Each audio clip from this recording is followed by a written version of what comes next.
Everybody loves Mike Tannenbaum doing the dance that Harry has made a nationwide craze. Take it away. Oh, number one on the list, we have Lamar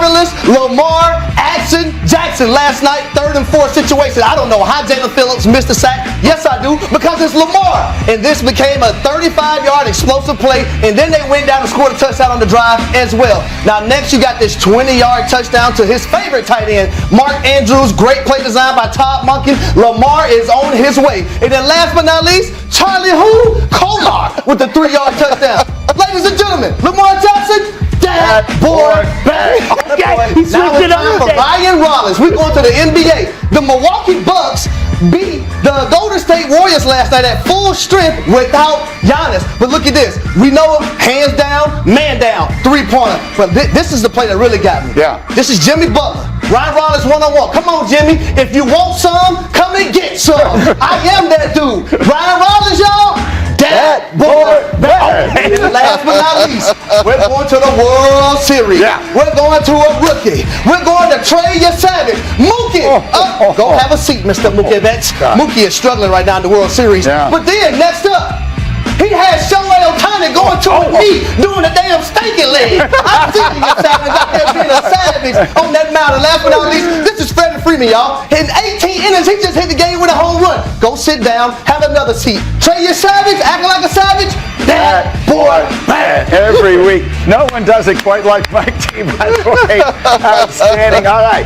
So now that has been served up, and we look ahead to the game of the year. Every year. And another possible preview of an AFC championship. It certainly could be. It's the 10th time in the last 5 years Josh Allen and Patrick Mahomes go head-to-head, and this time it feels like it means everything to Allen's Bills. Isn't it ironic, maybe not ironic, but interesting at minimum, that you have the Chiefs at 5-3, the Bills at 5-2. In theory, Buffalo's record is better, and yet everyone is talking like, oh, the Chiefs are unbeatable, that no one can probably play with them, they're doing great, and the Bills are the one everyone is so incredibly worried about. Are you? Yeah, I'm concerned with the Buffalo Bills, right? Because they're not trending in the right direction. They can't stop the run, without Ed Oliver there. They have to play a certain way, and they don't have proven commodities at the receiver position. Yep. It seems like Josh Allen and Hoops, right? Well, when you go with Patrick Mahomes, you know who Rashee Rice is. You know what Worthy can do, Travis Kelce. And now that they're back healthy, you know that now you have to worry about the run game with Hunt and also with Pacheco. And that defense is always going to do. Spags going to always do what he always does. Listen, Harry, maybe we can put it as simply as we can. The NFL in 2025 is about creating explosive plays. Do the Bills have guys on the outside that can do that consistently? No. They do not, and that's been one of the things with this football team so far this season. Normally, Josh Allen is really good versus the blitz. I had that game last year, Bills versus the Kansas City Chiefs. Yeah. Josh Allen did a great job deciphering the blitz, and guys made plays, but that just hasn't been the case this season. And one of the things that you know you're going to get versus the Steve Spagnuolo defense is the blitz. So can you trust a guy like Keon Coleman to win one-on-one on the outside? And when it comes to him and his game, I need him to get better and grow a little bit more as a wide receiver and be a complete receiver. Don't just run slants and go routes and stop routes.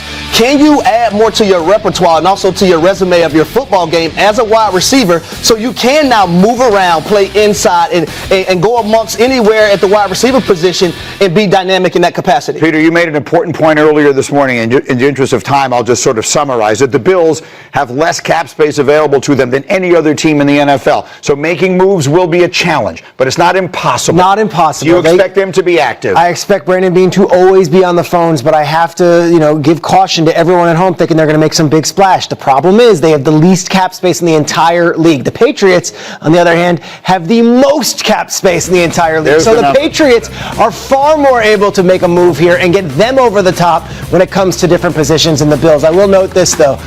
The loss of Mac Hollins is starting to show itself. Everyone said last year they didn't have a number one. Well, they had Amari Cooper and Mac Hollins who were playing big roles.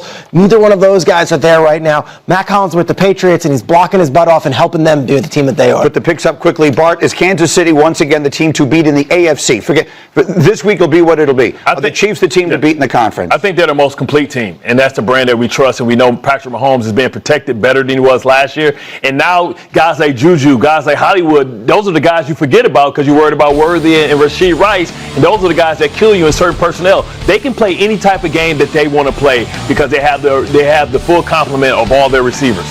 Here's something that's not going to be sexy talking about when it comes to the Kansas City Chiefs, but a group that I don't think is highlighted enough is their linebacking group.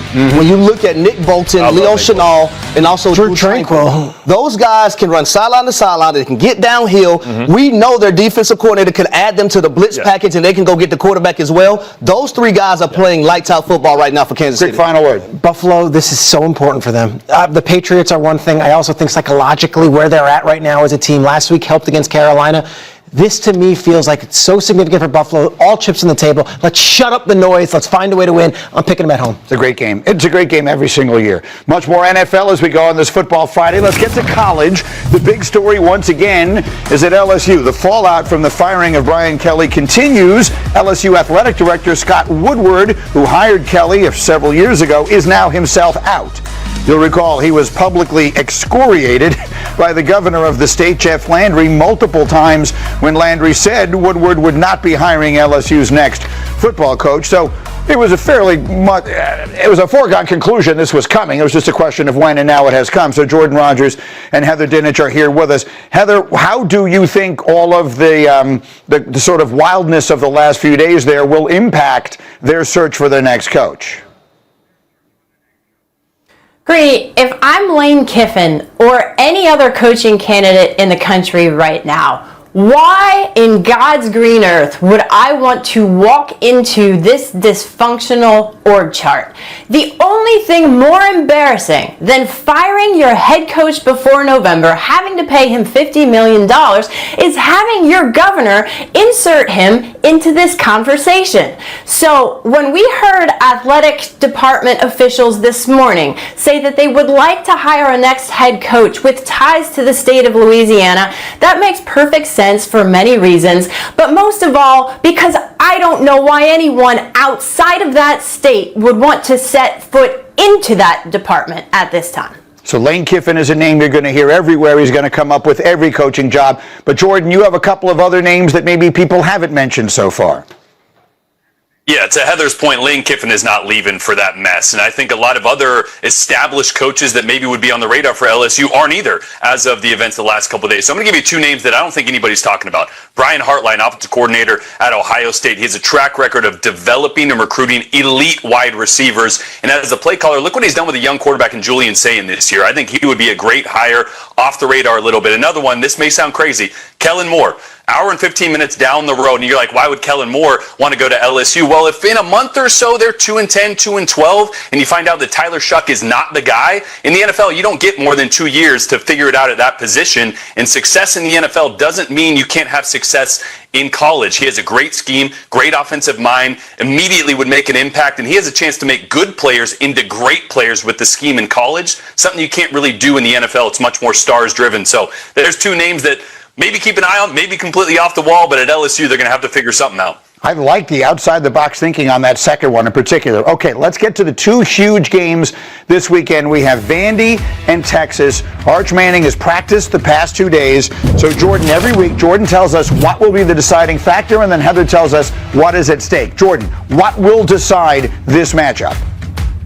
Yeah, if Arch is able to stay healthy and play, it's which quarterback, him or Diego Pavia, makes more of the off-schedule, outside-the-pocket throws. They both thrive on this. I mean, Arch has been so good against Florida, against Oklahoma. 2 touchdowns outside the pocket in a comeback win against Mississippi State. That he thrives on. And Diego, he hasn't put up a ton of yards. Just 149 total yards against Missouri. 2 total touchdowns, 2 interceptions in his last 2 ranked games. But it's those 3 or 4 plays a game that he makes you pay when you think you've got him. You get outside the pocket, make something happen. Whichever quarterback can thrive on those, make a few of those plays, they're going to win.